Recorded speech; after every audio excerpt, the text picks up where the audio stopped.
मौर्य राजवंश प्राचीन भारत का एक शक्तिशाली राजवंश था। मौर्य राजवंश ने 137 साल तक भारत पर राज किया। इसकी स्थापना का श्रेय चंद्रगुप्त मौर्य और उसके मंत्री कौटिल्य को दिया जाता है। यह साम्राज्य पूर्व में मगध राज्य में गंगा नदी के मैदानों से शुरू हुआ, जहां आज के बिहार और बंगाल स्थित है। इसकी राजधानी पाटलिपुत्र थी, जिसे आज पटना के नाम से जाना जाता है। चंद्रगुप्त मौर्य ने 322 ईसा पूर्व में इस साम्राज्य की स्थापना की और तेजी से पश्चिम की तरफ अपने साम्राज्य का विस्तार किया। उसने कई छोटे छोटे क्षेत्रीय राज्यों के आपसी मतभेदों का फायदा उठाया, जो सिकंदर के आक्रमण के बाद पैदा हो गए थे। 316 ईसा पूर्व तक मौर्य वंश ने पूरे उत्तर पश्चिमी भारत पर अधिकार जमा लिया था और आगे चलकर चक्रवर्ती सम्राट अशोक के राज्य में मौर्य वंश का वृहद स्तर पर विस्तार हुआ। सम्राट अशोक के कारण ही मौर्य साम्राज्य सबसे महान एवं शक्तिशाली बनकर विश्व भर में प्रसिद्ध हुआ।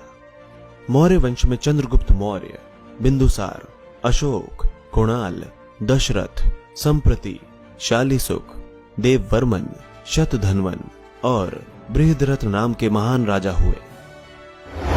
चंद्रगुप्त मौर्य और मौर्यों का मूल 325 ईसा पूर्व में उत्तर पश्चिमी भारत पर सिकंदर का शासन था।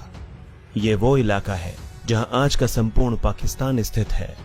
जब सिकंदर पंजाब पर चढ़ाई कर रहा था, तो एक ब्राह्मण जिसका नाम चाणक्य था, मगध को साम्राज्य विस्तार के लिए प्रोत्साहित करने आया। चाणक्य को कौटिल्य के नाम से भी जाना जाता था। उनका वास्तविक नाम विष्णुगुप्त था। उस समय मगध एक शक्तिशाली राज्य के रूप में उभर रहा था, जो पड़ोसी राज्यों की आंखों में कांटे की तरह चुभ रहा था। उस समय मगध के सम्राट धनानंद ने चाणक्य को अपने दरबार से निकाल दिया था। उसने कहा कि तुम एक पंडित हो और अपनी चोटी का ही ध्यान रखो। युद्ध करना राजा का काम है, तुम सिर्फ भिक्षा मांगो। इस प्रकार उनको अपमानित कर नंदवंशी शासक धनानंद ने उनकी शिखा पकड़कर दरबार से बाहर निकलवा दिया था। तभी चाणक्य ने प्रतिज्ञा ली कि धनानंद को एक दिन सबक सिखाकर रहेंगे। कुछ विद्वानों का मानना है कि चंद्रगुप्त मौर्य की उत्पत्ति उनकी माता मूरा से मिली है। मूरा शब्द का संशोधित शब्द मौर्य है, यानी कि मूरा से ही मौर्य शब्द बना है। हालांकि इतिहास में यह पहली बार देखा गया कि माता के नाम से पुत्र का वंश चला हो। चंद्रगुप्त मौर्य एक शक्तिशाली शासक था। वह उसी गण प्रमुख का पुत्र था जो कि चंद्रगुप्त की बाल्यावस्था में ही एक योद्धा के रूप में मारा गया। चंद्रगुप्त में राजा बनने के स्वाभाविक गुण थे। इसी योग्यता को देखते हुए चाणक्य ने उसे अपना शिष्य बना लिया एवं एक सबल और सर्वश्रेष्ठ राष्ट्र की नींव डाली, जो आज तक एक आदर्श है। मगध पर विजय।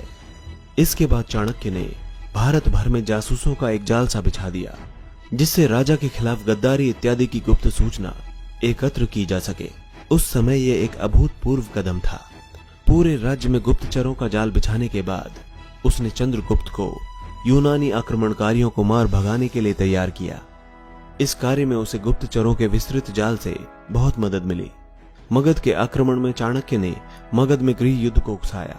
उसके गुप्तचरों ने नंद के अधिकारियों को रिश्वत देकर उन्हें अपने पक्ष में कर लिया। इसके बाद नंद ने अपना पद छोड़ दिया और चाणक्य को विजय श्री प्राप्त हुई।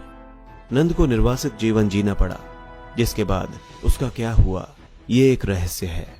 आगे चलकर चंद्रगुप्त मौर्य ने जनता का विश्वास भी जीता और इसके साथ उसको सत्ता का अधिकार भी मिल गया। चंद्रगुप्त का साम्राज्य विस्तार।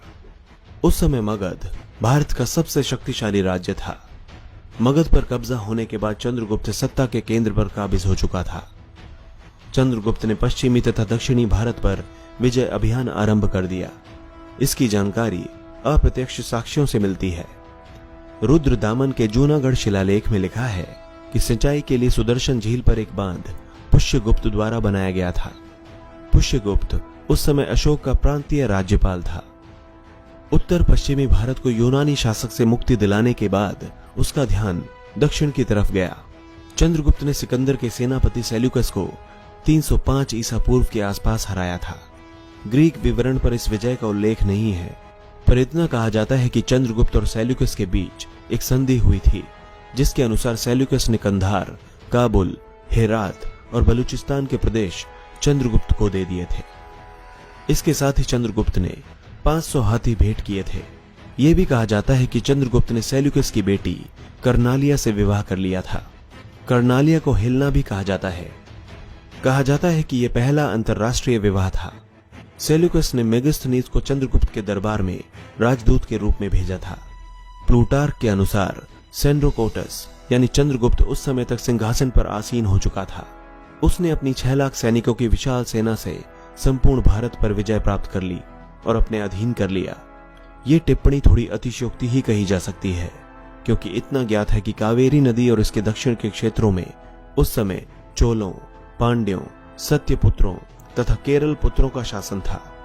अशोक के शिलालेख कर्नाटक में चित्तल दुर्ग, येरागुडी तथा मास्की में पाए गए हैं।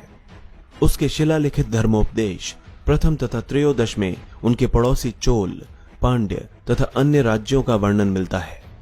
चूंकि ऐसी कोई जानकारी नहीं मिलती कि अशोक या उसके पिता बिंदुसार ने दक्षिण में कोई युद्ध लड़ा हो और उसमें विजय प्राप्त की हो, अतः ऐसा माना जाता है कि उन पर चंद्रगुप्त ने ही विजय प्राप्त की थी। बिंदुसार। चंद्रगुप्त के बाद उसका पुत्र बिंदुसार सत्तारूढ़ हुआ, पर उसके बारे में अधिक जानकारी प्राप्त नहीं है। दक्षिण की ओर साम्राज्य विस्तार का श्रेय आमतौर पर बिंदुसार को ही दिया जाता है, हालांकि उसके विजय अभियान का कोई साक्ष्य नहीं है। जैन परंपरा के अनुसार उसकी मां का नाम दुर्धर था और पुराणों में वर्णित बिंदुसार ने 25 वर्षों तक शासन किया था। उसे अमित्र घात यानी दुश्मनों का संहार करने वाला की उपाधि भी दी गई थी, जिसे यूनानी ग्रंथों में अमित्रोकेडीज का नाम दिया जाता है। बिंदुसार आजीवक धर्म को मानता था।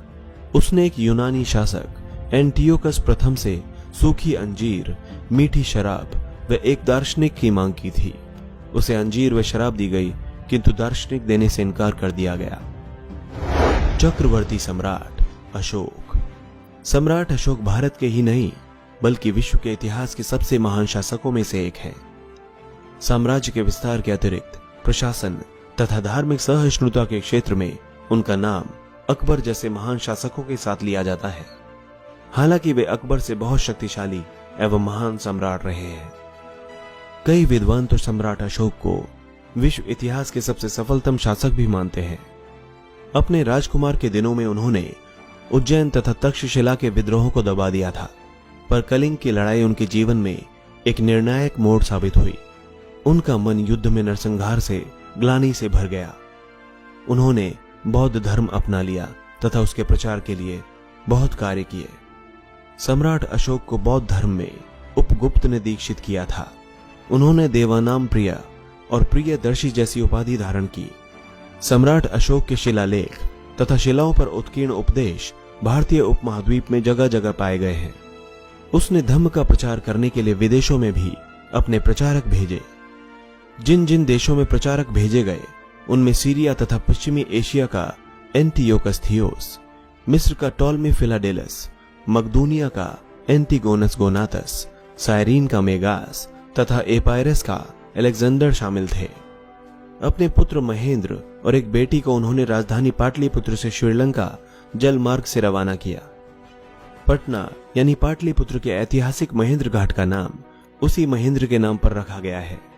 युद्ध से मन ऊब जाने के बाद भी सम्राट अशोक ने एक बड़ी सेना को बनाए रखा था। ऐसा विदेशी आक्रमण से अपने साम्राज्य को बचाने के लिए आवश्यक था। दोस्तों, अगले भाग में हम मौर्य साम्राज्य के कुछ महत्वपूर्ण पहलुओं पर बात करेंगे, जैसे प्रशासन, आर्थिक स्थिति, धार्मिक स्थिति, सैन्य व्यवस्था और मौर्य साम्राज्य का पतन। तो इन सभी पहलुओं को जानने के लिए जरूर देखें मौर्य साम्राज्य का अगला भाग।